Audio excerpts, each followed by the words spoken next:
Carlton Livingston. He was born on September 16th, September 19th, 1962. He's 61 years young. You understand me? Fine gentleman. Him have a hard waist. Easy. Please, don't test him, man. You know? Yeah, man. Ladies and gentlemen, he was born in St. Mary. He grew up singing in the church. So now, if you listen to the voice of the man, you realize that he's got this authentic churchy car voice. Let's go on the line and reason with the one name, Carlton Livingston. Big up, big up. Big up, King Lagazee. Big up. Blessings, legend, what go on? Yeah, the day in the Gideon. Yeah, not go already. How is the vibe? How is the vibe with you? Vibe ever nice, you know. Ever nice. We give thanks. Ever great. Yeah, man, give thanks. We give thanks. Now, let's step into action. You understand me? We would like to know who Carlton Livingston is. Where were you born? How did you grow up? Carlton Livingston. I was born in the town of Gale, St. Mary. In Gale, the parish of St. Mary. And I am the fourth of 6 children from my mother. With my father, I have 2 more brothers and 2 more sisters. And basically, I grew up with my big sister and my mother. And they are the ones that really shaped me into music.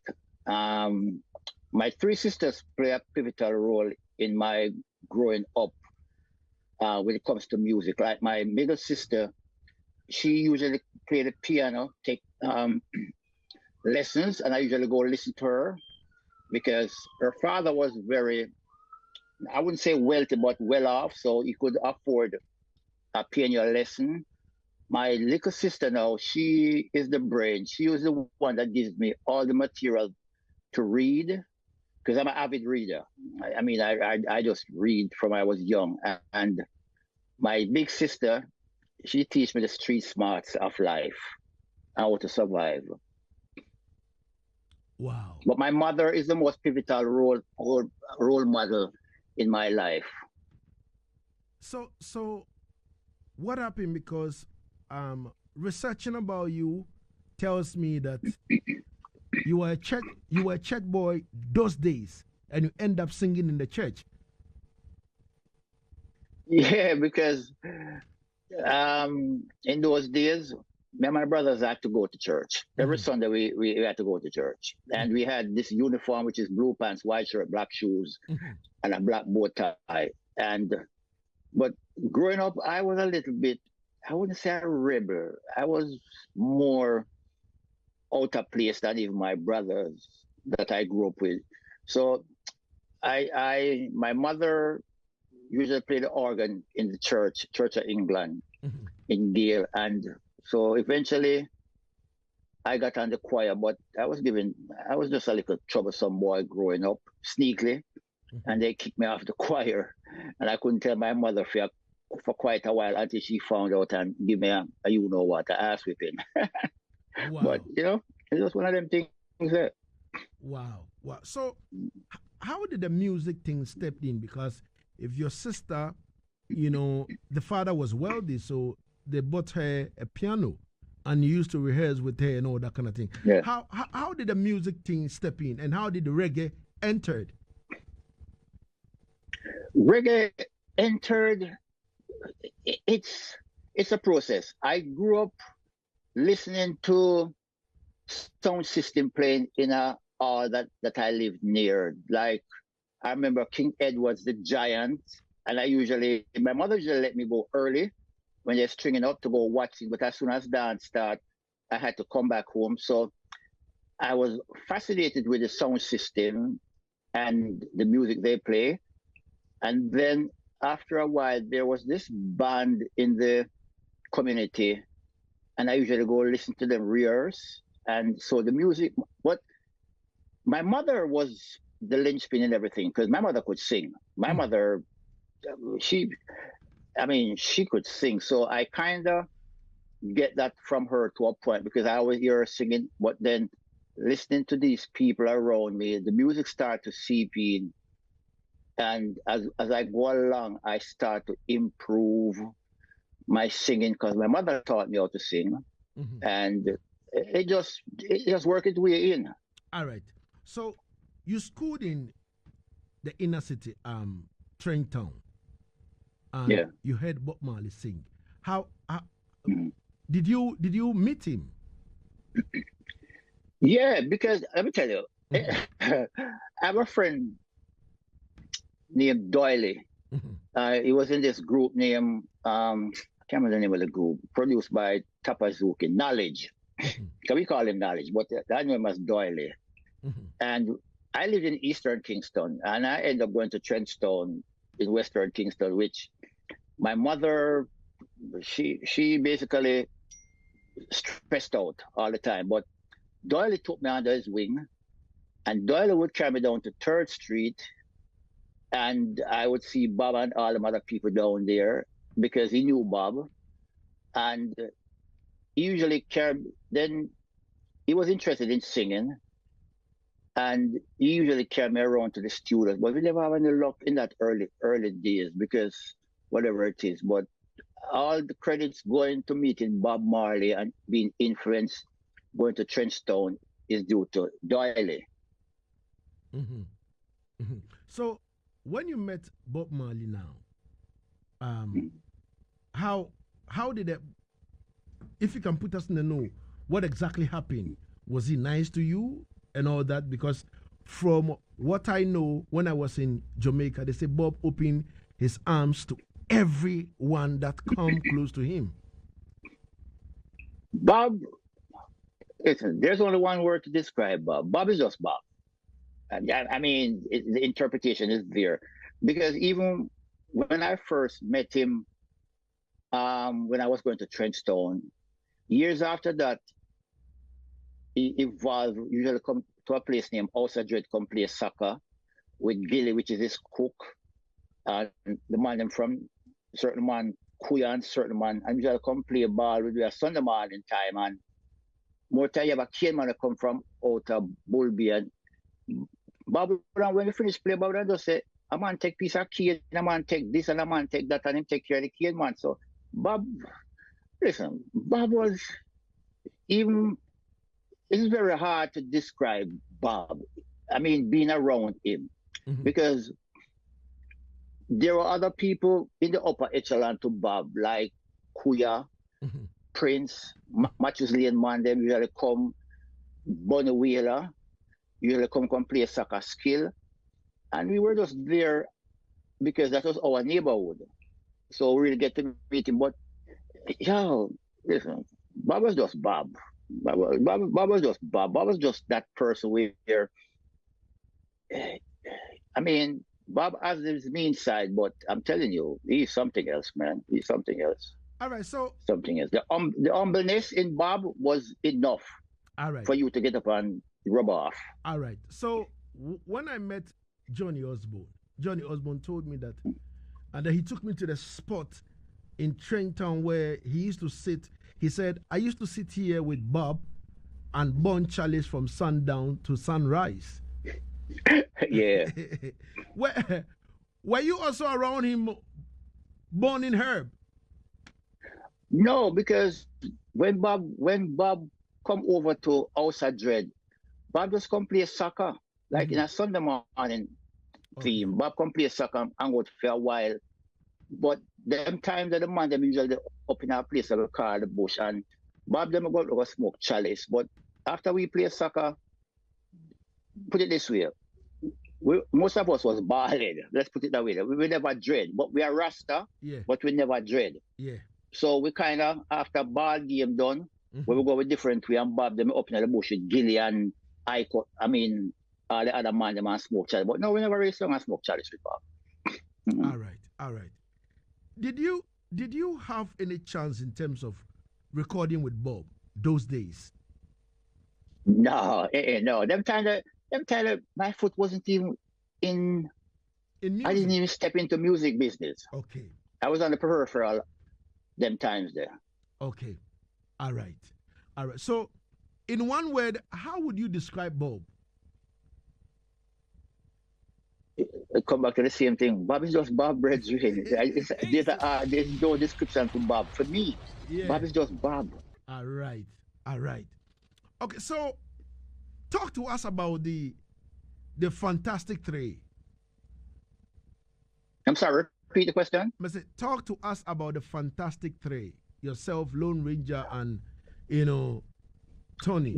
The Fantastic Tree was a sound system we started after we left Vauxhall Comprehensive High School. That's after I left Vauxhall, I went to Trenton. But after I left Vauxhall, me, a youth named Skinner, and a youth named Vassal started the sound system, and we call it Fantastic Tree. Mm-hmm.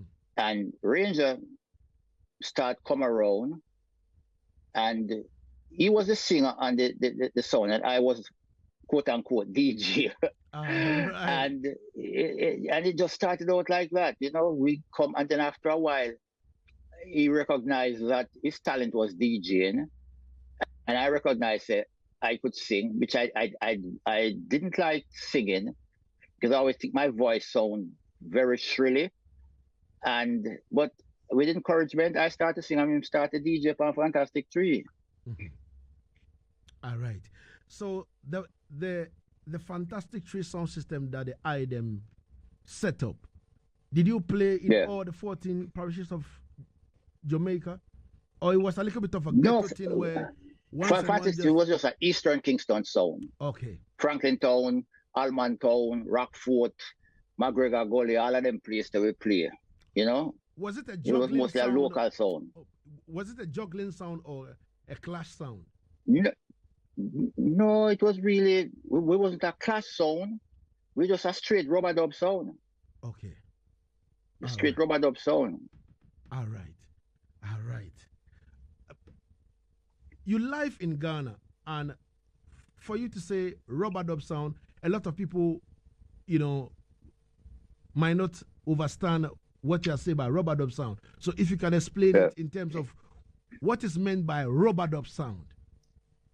All right, rubber dub sound, we mostly play, sometimes we play vocals and then the dub after it.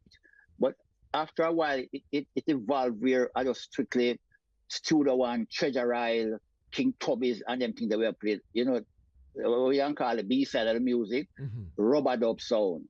So that's our rubber dub sound. And the DJ upon it, one part of it. And then the singer, we start it off, and then we go halfway, we lift and come back on the DJ, the rubber dub sound. Strictly rubber dub. All right. 26 minutes gone into the hour 2 here on Asaase Radio, the voice of our land.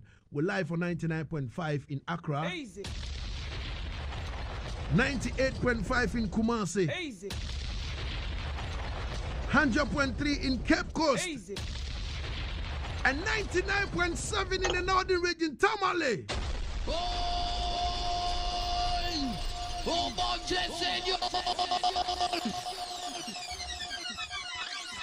Asaase Radio, we are nationwide, and our guest on the Legends Corner is the legendary Carlton Livingston, who is a Jamaican reggae vocalist. Easy.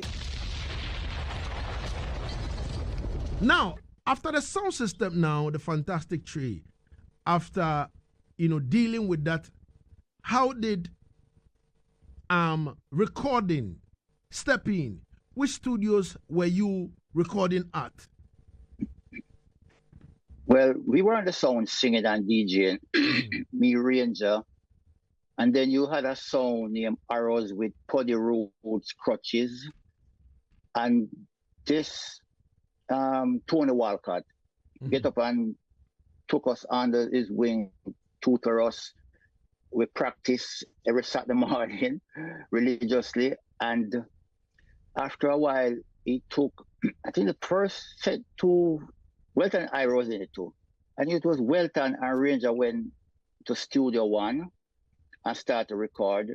Then after they started, Tony took me to Studio One and to Channel One. And that's how I started recording because of Tony Walcott. And then in the process, the early process of doing that, my brother in Chester and a brother named Leon run True Seeker label, get up and said, listen, come do some work. So we start with Channel One, with Studio One, Channel One, and True Seeker label, you know, the outcome.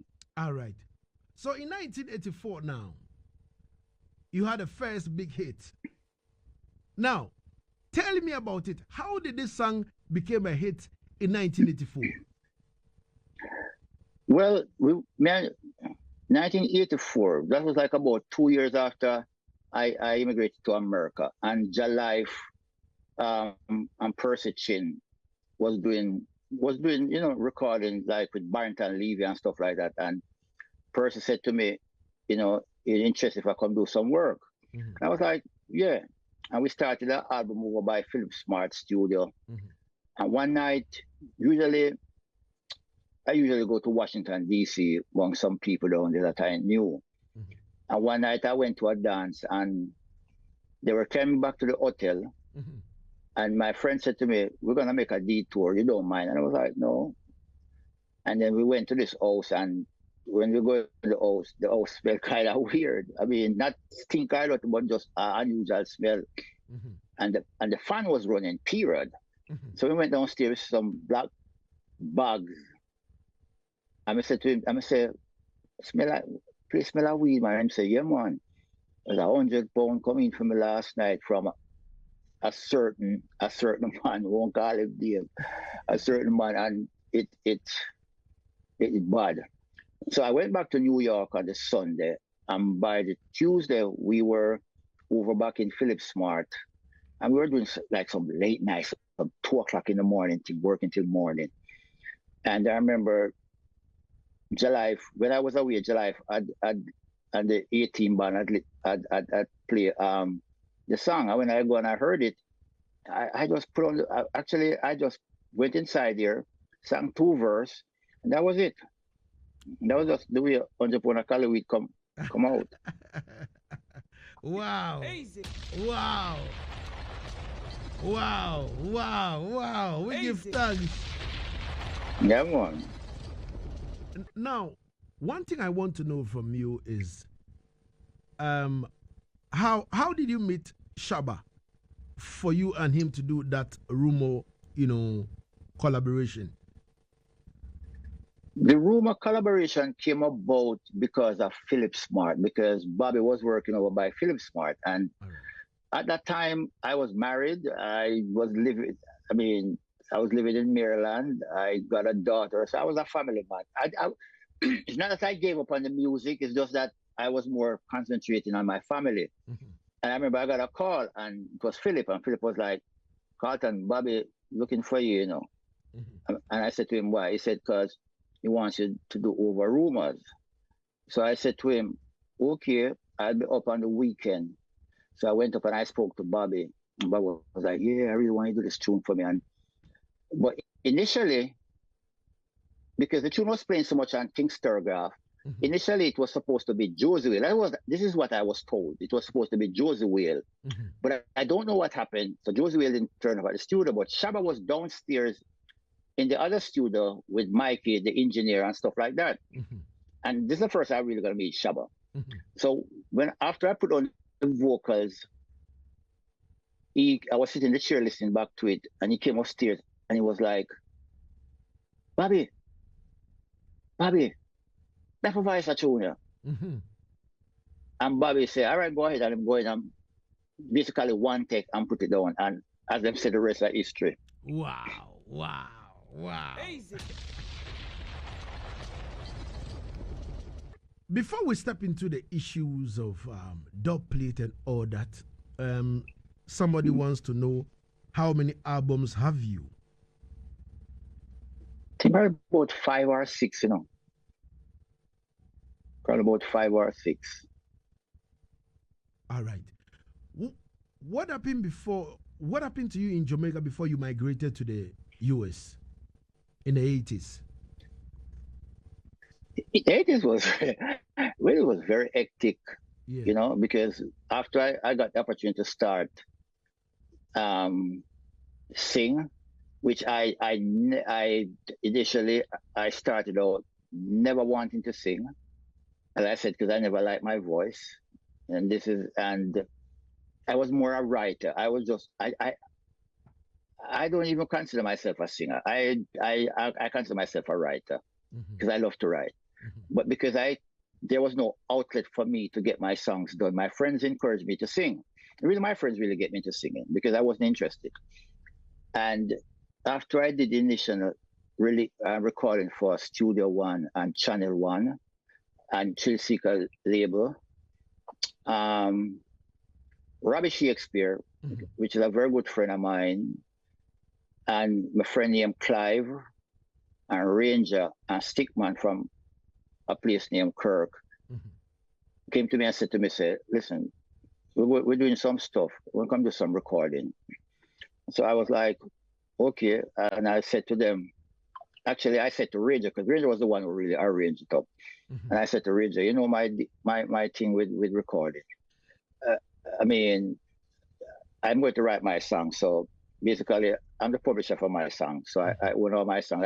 I've never signed a publishing contract with nobody, no record company, nothing, because I realized that sometimes the producers they don't pay artists.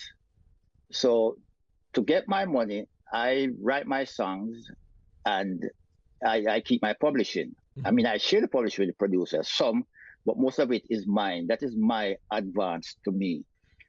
And so I started, Ranger did the first, started to do some rhythms, and Ranger did his first album, which is I.O. Silva for Greensleeve Records. And then I did start do my stuff, which is Trotting Through the Jungle album with Sly and Robbie. And then after that, I started to do a lot of stuff with Sly. I was like basically around them doing stuff. And then other producers came along, like Winston Riley and other producers. And I started to put on vocals for them, right? And I usually write and record for them in Wow. the 80s. In the 80s. So all these Mm-hmm. producers that you mentioned, like Sir Clement Coxon Dodd of Studio One, Winston Riley, Clive. You recorded with King James too? Yeah, I did some work with King James, but that was like in the 90s. All right, all right. So all these producers that you worked with, which one was Yeah. your favorite in terms of working? Ah, Coxon. Wow. Cox actually with most producers I found it's ironic. Sometimes I sit and I look back. I found that most producers when I start because I didn't realize that the first set of works I did, I was a producer. Clive wasn't a producer. They were just names that people they were just fronting the stuff. Hmm. I produced my first album. When I went to Studio One to record, I picked my songs because Hmm. I had written stuff. I've written so many stuff, so I picked the rhythms and I listened to them, and then after a while, I will fit it in. But for me, it was Coxon. No, Coxon. Coxon. Coxon give me all the leeway to record, to write and record. Wow. Wow. Ladies and gentlemen, 37 got into the R2 here on Asaase Radio, the voice of our land. We're reasoning with Carlton Livingston, our guest, all the way from America. You understand me? You know, do you go back to Jamaica oftentimes? Or you don't go back at all? Oh, oh no, I go back to I go to Jamaica quite often, but I mean a lot. But when I go to Jamaica, sometimes people don't even know I'm in Jamaica because I probably just stay at the house or I'm in Crossroad with Ranger. I just sit down, but I go to Jamaica like at least once a year. All right. All right. Let's talk about the dubplate, you know, issues. You are an artist Mm. that is very good on dubplate. I have seen a lot of sound system from Way Lonesome and all them and they're playing you, cutting you on dubs and all that. Which sound system did you first record dubplate for? Jaro. Wow. Jaro. I did Jaro. I remember I was just fledgling in the business, and Tony Virgo took me up to Papa Jaro house one evening. And when I went up there, they had a tape, and they put the on one track and the other track vocals. And the evening, I sat down and did like probably about 10 dubs for Jaros. Jaros is the first sound was playing certain dub, like I sang them Itch It Up Operator. It was Jaro. Play by this a sound alone from the uptown area. That was Jaro's tune. First of the tune I'm do for Jaro. Dubplate.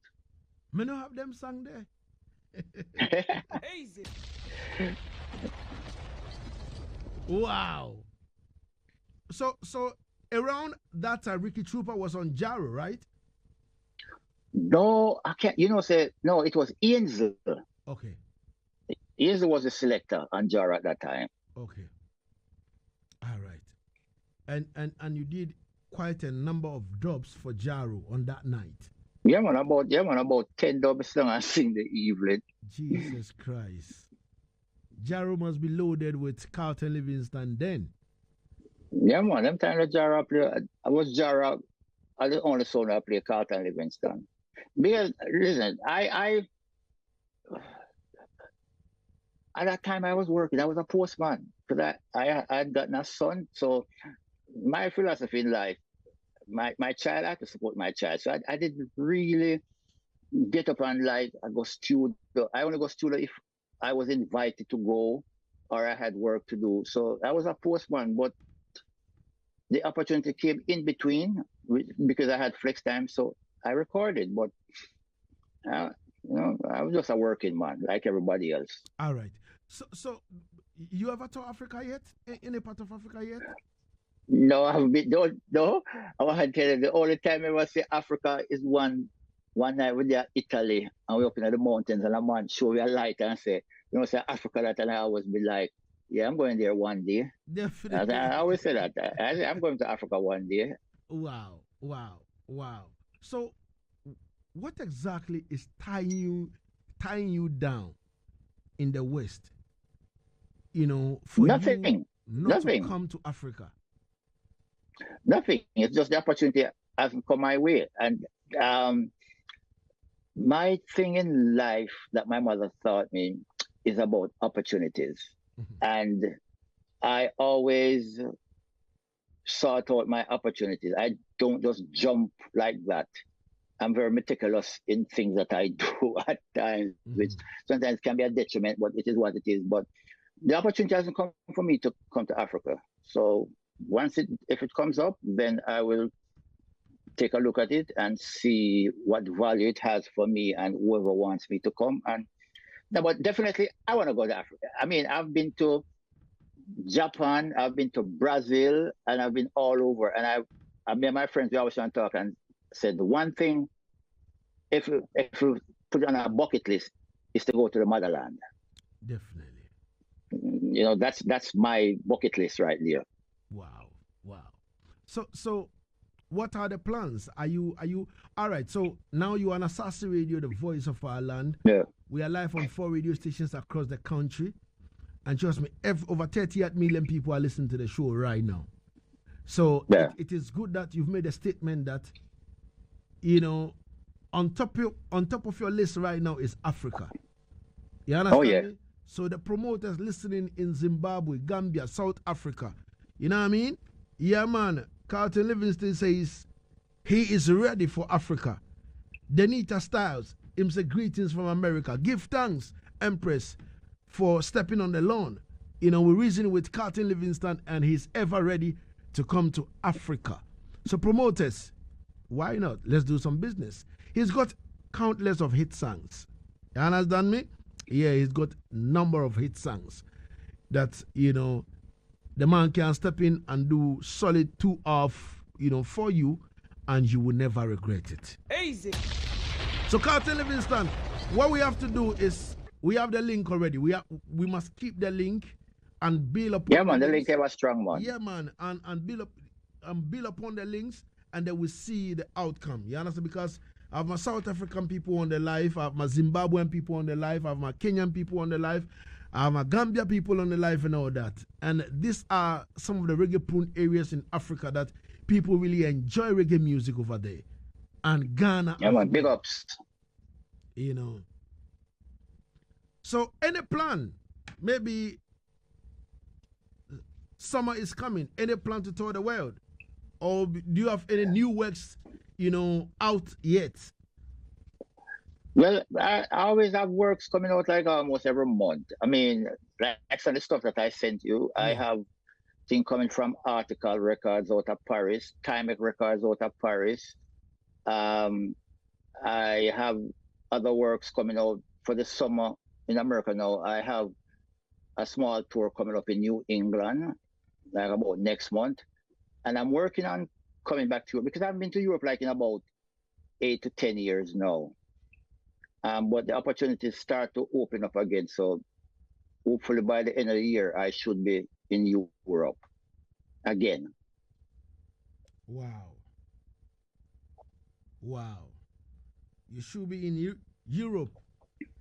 And if you go on such tours, how do they receive you? I will give you. I will give you a little snapshot. The first time I went to Brazil, for years when I'm on the road, I run into some people and they were like, "Do you know you're big down in Brazil?" And I was like, "Yeah." And I was like, "Cool." And they're always talking about one song, "Fret Them a Fret," and I was like, "Okay, cool." And then when I got the opportunity to go to Brazil, big up everybody down in Brazil. Teresina, my place, I love Teresina, man. I'm gonna go Teresina, go perform. When I saw the crowd, man, my knees wobble. Wow. And because there was so much people to come and see me. And I remember when I came to the airport, there was like 100 people out there with my T-shirt on, waiting on me. Wow. And it reminded me of the first time I went to Japan, where after I spent like about 2 weeks in Japan touring with Downbeat the Ruler. And when I came back home, it took me like about 2 weeks to get back. I was like, really? Because all these years singing, I just get up and my mantra was just get up and put out good works.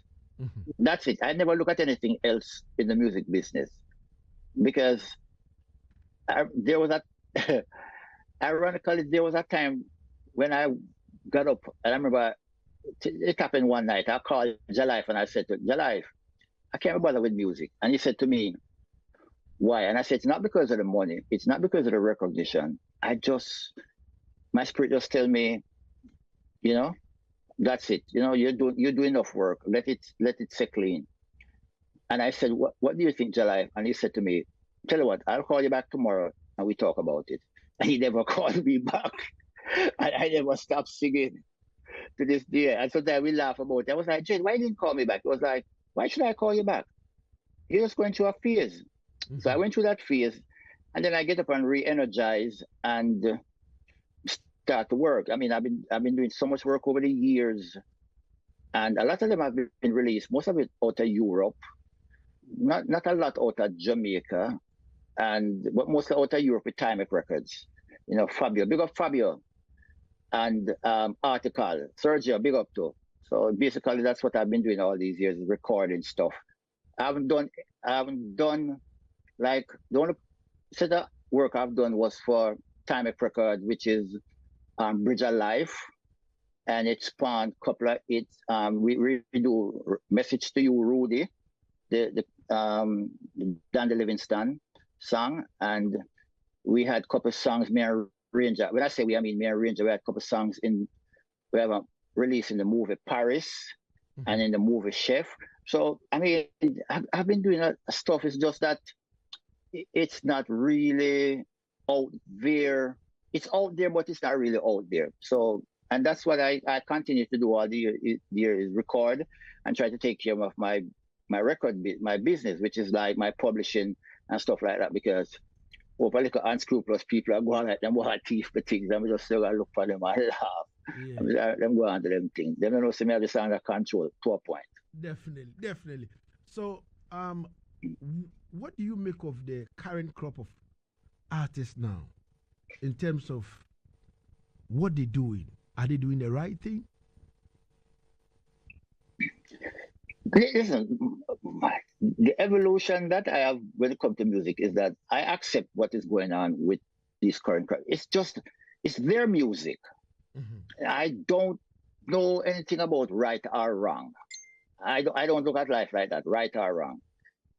It's somebody interpretation of the music that determine what it is. But it's just listen. When we were young and were singing, people usually say, "I hear that music, that a booga yaga music." Then be cursing music for the time. So it's just a for me. It's just a generational thing. My father never wanted me to get into singing, and he was he loved music, but he never wanted me to sing. My mother encouraged me to get into it and do what I need to do. So with these current proper musician, it is just what it is. You know, I don't know if it's right, I don't know if it's wrong, but it is what it is. Because Yeah. everything will filter out, It is what it is. It just take time. Yes. Yeah, man.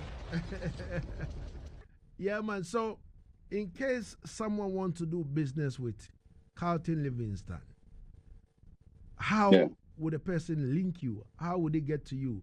Is it on social media? Do you have an email that anybody can reach out to you in terms of business, in terms of they want you to call them dubs and all that kind of thing? How do they get to you? Well, they can reach out to me on social media, and once you reach out to me on social media, I will then solidify the contacts and what needs to be done, from that point onwards. But I'm on social media. I'm on Instagram, TikTok, Twitter, Facebook, most of the platforms. Them. Carlton Livingston, the Uh, same name. With the same name, right? yeah. All right. Or is there any different name on the other platforms? Or No, it's basically Carlton Livingston, and the only change is on Twitter, which is 100 pound of Callaway, because I made it up a long time ago. So the yeah. brand is Carlton Livingston. All right. All right. All right, Father. Easy.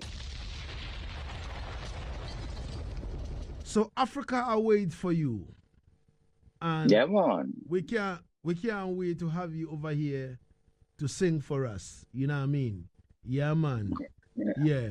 If yeah, man. if It would be a great joy, man. yeah, man. If we say advise the youth in reggae dancehall, what message would you have for them? To be consistent, show up and work. That's it. Show up and work, because the only the only way you're going to get anywhere is to be consistent in your work and show up and work, because it's the audience that determines what it is, not you. Because like all these years recording, I have never recorded a song and say, boy, the song will be a big song. We just do it and people accept it and move forward with it, and that's it. Wow. All right. 51 got into the R2 here on Asaase Radio. We have 9 more minutes to go away. Easy. Listen to me, man. When you talk to the legends, you will learn a lot. I think he said a lot, and I know you've learned a lot. But in wrapping up with Carlton Livingston, I would like to know, what are your down moments in terms of, your artistic nature? I'm not talking about anything, but your artistic nature. What were some of your down moments, and what were some of the glorious moments? I really have down moments. My philosophy, Mhm, and this is me, is Ranger have this thing: steady as you go, Captain. mhm. And that's just me. I'm just steady. I really have peaks and I really have downs, because I try to be steady and go along. When the peaks come, I will go up, and when the downs come, I will go down, but I'll always come back up. And when I go up, I will always come back down to my level. So therefore, I don't have ego. I I don't. Sometimes I even shy away from the spotlight, because I don't like the spotlight, but it is necessary part of what I do. So it's very rare that I have down, and there's very rare I have up thing. I'm just steady, All right. consistent. All right. All right, Father. We give thanks every time. Every time. Yeah, man. Give thanks, man. But Give thanks. One thing rocking my head right now is that Yeah. Jaro have the most Carlton Livingston. And I am still wondering why. Lagazee Sound International must up their game. What do you think, Father? Everything is a process. Yeah, That's all it Father. is. Everything is a process. All right, Father. All right, Father. So we will keep the link and we will keep beating the songs and we'll keep creating the contact, spreading the news so that at least people will know where I'm going with Carlton Livingston. And also anything newsworthy about you, please let us have it so that we can put it in the public domain for the people, them to know where I'm going. Yeah? Yeah, man. Yeah, man. I will do that. I will definitely keep the link, you know. All right, Father. Big up. Big up. Respect, and manners. Yep. Thanks so much for your time and space. Yes, I bless up. Yeah, man.